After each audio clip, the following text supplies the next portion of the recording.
문제 달인 신혜순입니다. 17년도 2회 제4과목 노동시장론 해설 강의 시작하겠습니다. 61번 다른 조건이 동일한 상태에서 만약 여성의 경제활동 참가가 높아진다면 노동시장에서 균형 임금과 균형 고용량은 어떻게 달라지는가? 여성의 경제활동 참가가 높아진다고 했으니까 여성의 노동 공급이 증가한다는 개념이에요. 이 노동 수요 곡선 있고요. 노동 공급 곡선이 이렇게 있는데 노동 공급 곡선이 증가했다는 것이니까 S에서 S'으로 곡선이 움직였다는 얘기의 노동 공급 곡선이요. 만약에 원래 S였을 때는 임금이 균형 임금이 이렇게 됐었는데 WO였었는데 이 노동 공급 곡선이 증가함으로 인해서 균형 임금이 WO에서 W1으로 균형 임금은 하락하게 되겠죠. 반면에 고용 수준은 L0에서 L1으로 이렇게 상승하게 되는 것이죠. 그래서 균형 임금은 하락하고 균형 고용량은 증가하게 되는 것이다. 62번 샵 제도에 대한 설명으로 틀린 거. 샵 제도를 워낙 많이 했죠. 클로즈드 샵 하에서 노동조합은 노동 공급을 독점할 수 있다. 맞죠? 2번에 유니언 샵 하에서는 노동자는 일정 기간 내에 노동조합에 가입해야 하죠. 들어올 때는 고용주 마음대로 조합원이든 비조합원이든 채용할 수 있지만 이렇게 채용된 이후 일정 기간 내에 노동조합에 가입해야 하는 것이 유니언 샵이에요. 에이전시 샵이라는 것은 노조원뿐만 아니라 비노조원에게도 조합비를 받는 제도가 바로 에이전시 샵 제도이다. 비노조원에게도 조합비를 받는다. 오픈숍은 노동력의 공급을 독점하기 어렵겠죠. 아무래도. 63번 최저임금제의 기대 효과예요. 최저임금제의 긍정적 기능은 우리 그렇게 많이 외웠었죠. 손오공은 어디 살까요? 경기산. 그래서 소득분배 개선. 소득분배 개선이라는 얘기는 1번에 나와 있는 산업 간 지역 간의 임금 격차를 해소한다는 의미랑 일맥상통하고 있는 것이고요. 2번에 노동력의 질적 향상, 3번에 공정 경쟁의 확보, 4번에 경기 활성화에 기여, 2번에 나와 있네요. 그리고 5번째 기업의 근대화 및 산업구조 고도화 촉진 여기 나와 있고요. 6번째 산업평화 유지, 7번째까지 있다고 했었죠. 복지국가의 실현. 우린 6개만 외우면 목표 성공이에요. 왜냐하면 2차 실기는 아무리 많이 나와도 6개밖에 안 나오니까요. 소득분배 개선, 노동력의 질적 향상, 공정경쟁 확보, 경기 활성화의 기여. 기업의 근대화 및 산업구조 고도화 촉진, 산업평화 유지, 복지국가의 실현. 손오공은 어디 살까요? 경기산. 이렇게 했었던 것이죠. 부정적 기능으로는요. 고용 감소가 이루어짐으로써 실업 발생을 유발시킬 수 있어요. 특히 이 청소년처럼 미숙련 노동자들의 이런 실업이 아주 높아질 가능성이 크다라는 것이에요. 64번 경쟁시장에서 이윤을 극대화하는 어느 기업은 노동자에게 하루 5만원의 임금을 지급하고 있으며 현재 14명을 고용하고 있다. 이 회사 제품은 개당 100원에 팔리고 있다면 14번째 노동자는 하루에 몇 개를 생산해야 하는가? 이윤 극대화 조건은 가격 곱하기 이 노동의 한계 생산량 MPL 이코르 임금률 이렇게 계산한다고 했었죠. 가격이 얼마냐면 100원이에요. MPL을 구해야 하는 것이에요. 이 14번째 노동자가 구해야 하루에 몇 개를 생산하느냐라고 했으니까 이 마지막 노동자가 생산하는 그 양이 한계 생산량이란 말이에요. 임금률 5만원이라고 한다면 MPL을 딱 100으로 나눠서 하루에 이 사람은 500개를 생산해야 한다는 것이죠. 65번 노동조합으로 인해 비노조 부문의 임금이 하락하고 있다면 이는 어떠한 경우가 이거 많이 했었던 것이에요. 이 비노조 부문의 노동시장이 이렇게 수요 곡선 있고요. 공급 곡선이 이렇게 있다고 봤었을 때요. 공급 곡선이 이렇게 있다. 수요 곡선 있고요.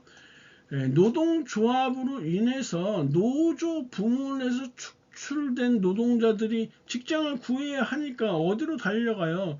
비노조 부문이라도 가서 직장을 구해야 되지 않겠어요? 이렇게 되면 노조 부문에서 축출된 노동자들이 비노조 부문으로 이렇게 달려옴으로 인해서 노동 공급이 증가하게 되는 것이에요. 그래서 S에서 S 프라임으로 노동 공급이 증가한단 말이에요. 그러면 원래의 이 비노조 부문 시장의 임금이 W5였다면 이제는 W1으로 임금이 이렇게 하락하게 되는 효과, 이것이 바로 이전 효과고 파급 효과이며 해고 효과라고 말한 바 있었어요. 이번에 위협 효과라는 것은 비노조 부문의 시장에서 고용주들이 자기네도 노동조합이 조직될까봐 미리 쫄아서 임금을 올려주는 거, 이게 위협 효과라고 했었고, 대기실업 효과는 비노조 부문의 노동자들이 보다 임금이 많은 노조 부문으로 옮겨가기 위해서 사직하고 대기하는 그런 효과가 대기 실업 효과라고 했어요. 그래서 2번, 3번에 있는 위협 효과와 대기 실업 효과는 노조 부문과 비노조 부문의 임금 격차를 줄이는 그런 효과를 낳는다고 했었고요. 4번에 비노동조합 부문에서 노동 수요 곡선을 노동 수요 곡선하고는 아무 상관없어요. 노동 수요 곡선은 부동이고요. 노동 수요 곡선이 아니라 노동 공급 곡선이에요. 노동 공급 곡선을 좌측 아니 우측, 정확히 말하면 우하향으로 이동하는 효과가 나타나는 경우, 이것이 바로 이전 효과, 해고 효과, 파급 효과이다. 66번 연 공급의 특징이요. 예전에 공무원 사회 철밥통 생각하시면 돼요. 1번에 기업에 대한 귀속 의식이 제고됐다. 이 제고라는 말 우리가 뭐 두 번 생각하다 그 말이 아니고요. 뭐 두 번 생각하다 다시 한번 생각하다, 이거는 제고고요. 이 제고는 높이다의 뜻이에요. 그 말을 좀 어렵게 써놨죠. 뭐 상승시키다, 향상시키다 이런 것이에요. 다시 말해서 연공급은 기업에 대한 귀속 의식, 나는 어디 소속이야, 이런 거를 이렇게 높여줄 수 있다는 것이에요. 왜? 그냥 그것에 눌러 시간만 때우면 계속 월급 올라가고 승진되고 하니까요. 2번에 전문 기술 인력 확보가 곤란하죠. 왜? 그냥 원래 있던 사람들이 짱 박혀 있으니까. 3번 근로자에 대한 교육 훈련의 효과가 높아진다. 그렇죠. 고참들이 쭉 있다 보니까 신참들이 들어오게 되면 저절로 교육 훈련하는 효과를 나타내요. 4번에 인건비 부담의 감소, 아니죠. 인건비는 점점 갈수록 인건비 부담이 이렇게 증가하게 되는 것이에요.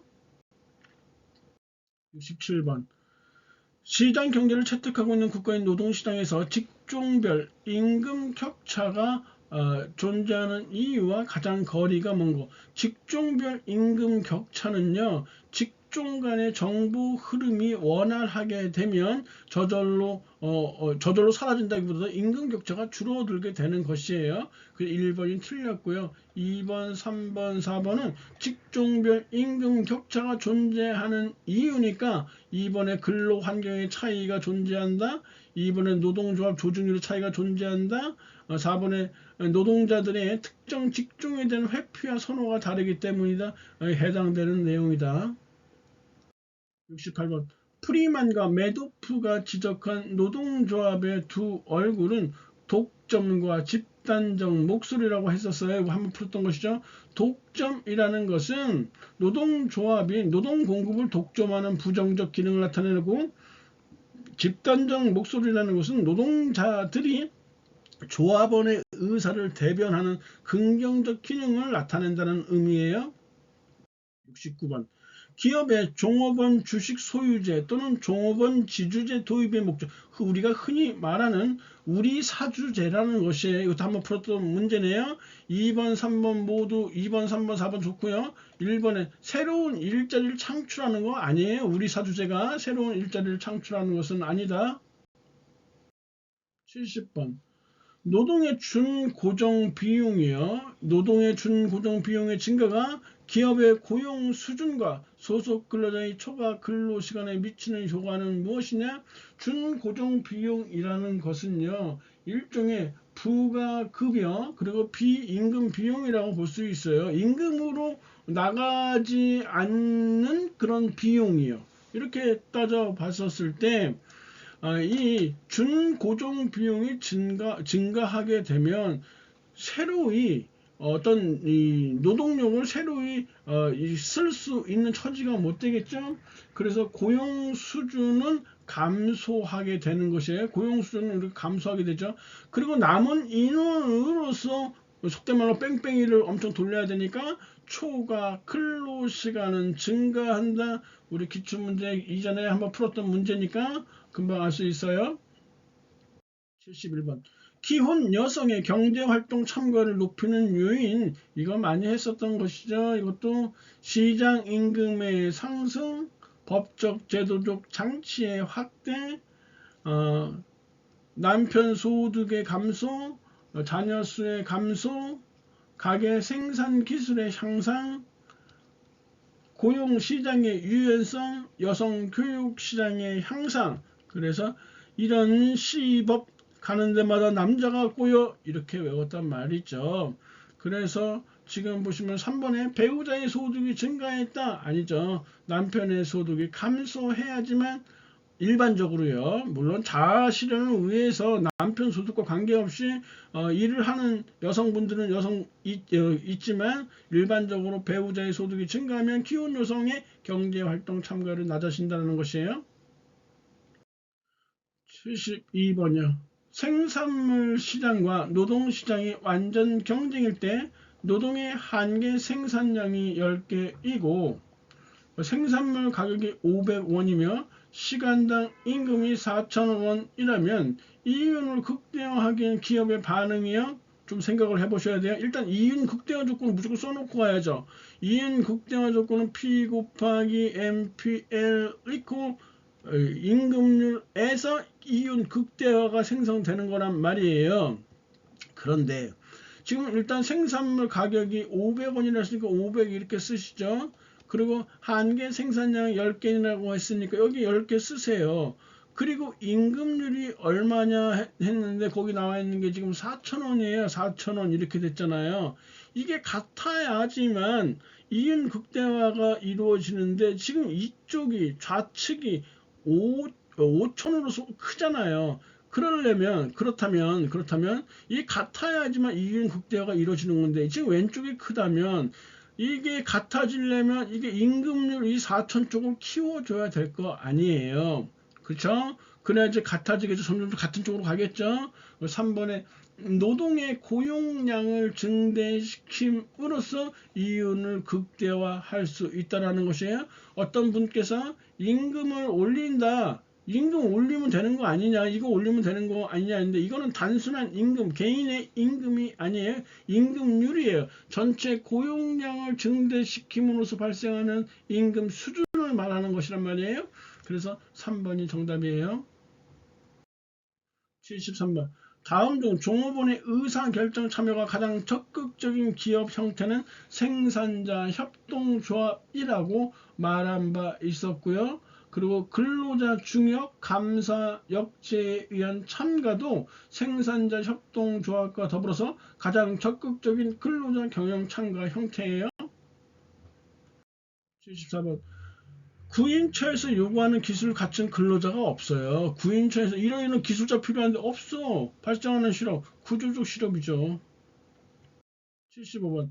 다음 중 적극적 노동시장 정책과 가장 거리가 먼 거? 적극적 노동시장 정책 어떤 때 펼치냐 했어요. 우리 이럴 때 펼친다고 했었죠. 취직청이 고장 났을 때 적극적인 노동시장 정책을 펼치는 것이다. 적극적 노동시장 정책, 취업 알선, 직업 훈련, 그리고 청년 대책, 고용 보조금, 장애인 고용 촉진이에요. 이럴 때 적극적 노동시장 정책 펼친다고 했으니까 지금 이 취직청 고장이 바로 적극적 노동시장 정책에 해당하는 것이에요. 해당 안 되는 것은 1번의 이 실업보험이나 실업자 대부 같은 거, 돈 빌려주는 거, 뭐 실직자는 학자금을 지원해 준다든지 이런 거, 실업 보조금 이런 것들은 모두 소극적 노동시장 정책에 해당된다. 76번.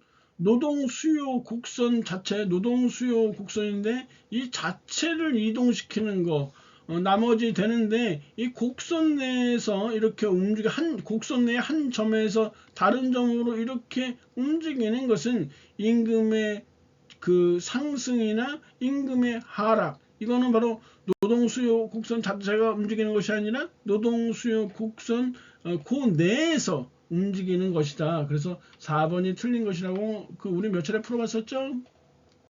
77번. 단체 교섭 시 사용자의 교섭력 원천이 아닌 것은 사용자의 교섭력 원천이에요. 1번에 파업 근로자 대신 다른 근로자로 대체할 수 있는 능력이 사용자가 있으면 교섭력이 아무래도 강해지겠죠. 기업의 재정 능력도 마찬가지죠. 4번에 정 말 안 들으면 야 나 그냥 직장 이거 우리 그 회사 문 닫아버릴 거야. 직장 폐쇄 권리도 사용자의 교섭력 원천이 될 수 있네요. 하지만 3번 소비자들에게 호소하는 불매운동 물건파 이거는 사용자가 이걸 하면 안 되는 거예요. 바보 멍청한 거죠. 노동조합의 교섭력 원천이에요. 불매운동은요. 78번 이윤 극대화를 추구하는 기업이 이직률을 낮추기 위해서 효율성 임금을 지불할 경우 발생할 수 있는 실업은 답은 딱 나와죠. 구조적 실업이에요. 우리가 효율성 임금이라는 것은 기업이 시장 임금보다 높은 임금을 유지함으로써 노동 생산성 증가를 꾀하는 것, 이게 바로 효율성 임금이에요. 그때 발생할 수 있는 것은 구조적 실업이 발생해요. 왜냐하면 이 임금을 많이 주는 이 기업으로 이 노동자들이 몰리기 때문에 기업 간, 산업 간 이런 노동력에 대한 그런 격차가 발생할 수 있다라는 것이에요. 그래서 구조적 실업이 나타난다는 것인데, 일단 우리 예전에도 한번 했지만 효율임금 가설에 대해서 다시 한번 설명을 한번 해볼게요. 총생산 곡선 TP가 지금 이렇게 상단에 이렇게 그려지고 있죠. 이렇게 그려지고 있어요. 여기에서 MPL 한계 생산 곡선은 총생산 곡선에 접하는 이 접선의 기울기를 말하는 것이에요. 이렇게 됐다가 점점 이렇게 커지고 있죠. 이렇게 커지고 있어요. 그러다가 이 점에서 한계 생산 곡선이 이 접선의 기울기가 가장 커지기 때문에 한계 생산 곡선이 최대가 되는 것이에요. 그리고 그 이후부터는 기울기가 점점 작아지고요. 이 총생산 곡선과 이 점에서 접선은요, 제로잖아요. 기울기가. 그래서 여기 제로를 찍는 거고요. 그 이후부터는 이렇게 접선의 기울기가 마이너스를 가기 때문에 여기 마이너스가 이렇게 나오는 것이에요. 이게 한계 생산 곡선이에요. 그러면 APL 평균 생산 곡선은 어떻게 그려지냐면 원점에서 총생산 곡선 원점에서 총생산 곡선 위에 있는 한 점하고 연결한 기울기예요. 이렇게. 점점 커지죠. 이렇게 기울기. 자, 원점과 총생산 곡선 위에 한 점과의 연결한 이 직선의 기울기에 점점 커지고 있어요. 점점 커지고 있잖아요. 그러다가 A점하고 이렇게 A점하고 연결하면 A점하고 접하게 되는 것이죠. 결국은 접선이니까 이때는 바로 한계 생산 곡선도 되고 이 점에서 평균 생산 곡선도 되는 것이야. 아무튼 평균 생산 곡선은 이때 최고를 찍게 되고요. 그리고 이 점은 한계 생산 곡선이기도 하는 것이니까 여기서 교차가 이루어진다는 것이에요. 그 이후로 평균 생산 곡선의 기울기는 점점 이렇게 작아지게 되는 것이죠. 이렇게 다시 이렇게 작아지게 돼요. 작아지게 되고 대신 평균 생산 곡선은 마이너스는 안 나온단 말이에요. 그렇다면 이 A점이 문제인데요. 이 A점이 어떤 점이냐 하면 생산의 임금 탄력성이 1이 되는 지점이에요. 다시 말해서 효율 임금이라는 것은 임금의 증가율보다 생산량의 증가율이 커야지만 도입이 가능한 것이에요. 그렇기 때문에 생산의 임금 탄력성, 즉 임금의 증가율 분의 생산량의 증가율이 1이 되는 지점, 그것이 바로 A 지점이란 말이에요. 여기서 효율 임금이 결정되는 것이고요. 이 생산의 임금 탄력성 이 1이 되는 이 지점을 A 지점이라고 했는데, 다른 말로 하면 생산의 임금 탄력성이 1이 되는 이 A 지점은 바로 한계 생산 곡선과 평균 생산 곡선이 같은, 일치하는 그 점이라는 뜻도 되는 것이에요. 다른 표현으로 하면 바로 이 A 지점에서 효율 임금이 결정되어진다. 좀 어렵게 좀 깊게 공부하실 분들은 이 내용까지도 파악하시고요. 그렇지 않고 그냥 직업 상담사 시험에만 그냥 적절하게 보실 분들은 그냥 효율성 임금 이거 뭐 무슨 실업이냐 구조조 실업 이렇게 외우시면 되는 것이에요. 79번 마찰적 실업을 해소하기 위한 가장 효과적인 정책이 마찰적 실업이니까 지금 4번이 정보가 필요한 것이잖아요. 마찰적 실업은 직업정보 부족으로 발생하는 것이니까 4번의 구인 구직 정보 제공 시스템의 효율성을 제고한다. 나머지 1, 2, 3번은 합당한 게 없네요.